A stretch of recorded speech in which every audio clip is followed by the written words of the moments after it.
فکر می‌کردی موجودی که قراره تمدن بشر رو منقرض کنه چیه؟ یه ویروس آزمایشگاهی، هوش مصنوعی، یا شاید موجوداتی از یه سیاره دیگه. سخت در اشتباه بودی.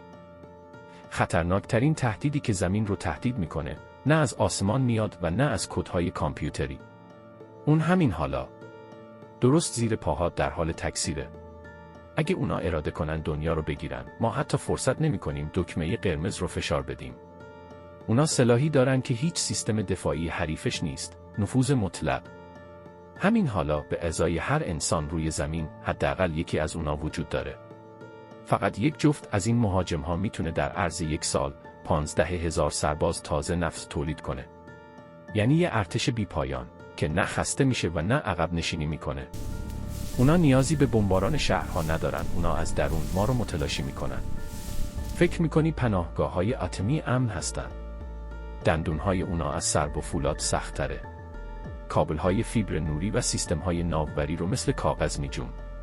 کل شبکه برق جهان در کمتر از 24 ساعت از کار میفته. و بشریت در تاریکی مطلق فرو میره. بدون اینترنت، بدون برق و بدون راه فرار. اما فاجعه اصلی اینجاست. اونا از سوراخی به اندازه 1 سکه عبور میکنن. هیچ آزمایشگاه فوق سریعی از نفوذ اونا در امان نیست. اونا میتونن مرگبارترین ویروس‌های تاریخ رو مستقیما وارد مخازن آب شهری کنن، قبل از اینکه بفهمیم جنگ شروع شده. نیمی از جمعیت جهان از پا در میاد. جنگ با اونا توی میدون نبرد نیست، اونا همین حالا توی دیوارهای خونه‌ات هستن. اون صدای خشخشی که دیشب شنیدی، اون صدای یه موجود فضایی یا یه ربات نیست. اون صدای تیک تاک بمب ساعتی انقراض ماست.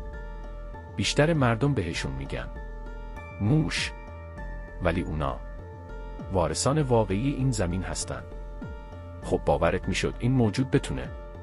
اگر از این ویدیو خوشت آمد پس لطفاً ویدیو رو لایک کرده و سابسکرایب کن.